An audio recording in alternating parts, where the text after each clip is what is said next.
जुदि फिल्मा इउटुबाव ओंखारबायबा मा सिस्टेम मिलायनो गोसो दंबा गोसो नङा थानायावथ' दानि लिंहरदों थानायाव थांनो नाबालाय मिलायनो बेखौल' होनखादों आरो जों बारा गोलावखौ रायलायलामोन बे बेरायबाय बेखौ बुजिनांगौ मा बुंनो जेनेबा आंथ' दा क्लियारलि खोथा बुंगोन बेवहाय जुदि नोङो 6000 जेनेबा नोङो भिउ थांबायबा नों पार पार्सनाव जुदि नोङो टिकेट हिसाबै जुदि 200 थाखा माबायोबा होमबाथ' अनेक लस जायो बिनिया अनेक लस जायो अनेक मानसियानो नायबायना दा भिउसनि हिसाबै हिसाब खालामना खोन्थाबानो जाबाय भिउस हिसाबावथ' जेनेबा 6000 नोङो जुदि मानसि नायदोंबा दाथ' नोङो 5.9 सामथिं थांबाय नोंना भिउआ आरो बै नायग्राफ्राथ' नोङो हारसिंल' नायनाय नङा सानै साथाम जिरायगोन बेवहाय नायगोन जोंनो बेखौ नांबावला दे दा खोथाया होनदों आरो जेनेबा गुबुननि प्रपार्टिखौ उइदाउट बिदि खालामनाङा लै फंबाय बिदि खालामनाङा बिराद गाज्रि बुस्थु बे पाइरेसि होननाय बुस्थुआ खुलुमबाय आंनि मुङा सोमदोन औवारि आङो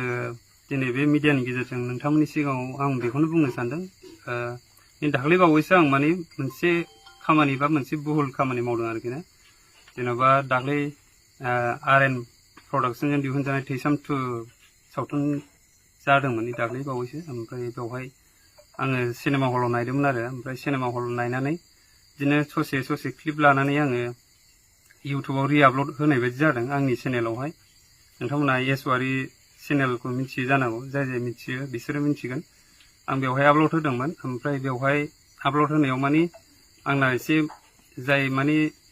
आरएम प्रडाक्सननि मालिक बेयो आंखौ माने बुंफैदों आरोखि जेनेबा बिदि हगार नामा होननानै आंखौ दा हमफैदों बेखायनो आं बुंनो साननाया बेनो जेनेबा इयुनाव नोंथांमोनाबो सोरबाफोर बिदि हगारनो गोसो जायोब्ला हगारनाङा आं दिनैहाय आंनि गोरोन्थिखौ आं मानिना लानानै आं आरएम प्रडाक्सननि बिथां रुबि नार्जारि सार आदा बा सारखौ आंखौ निमाहा होदोगोन होननानै आङो मिजिंथिबाय आरो आसाबो खालामबाय बेखिनि आरोखि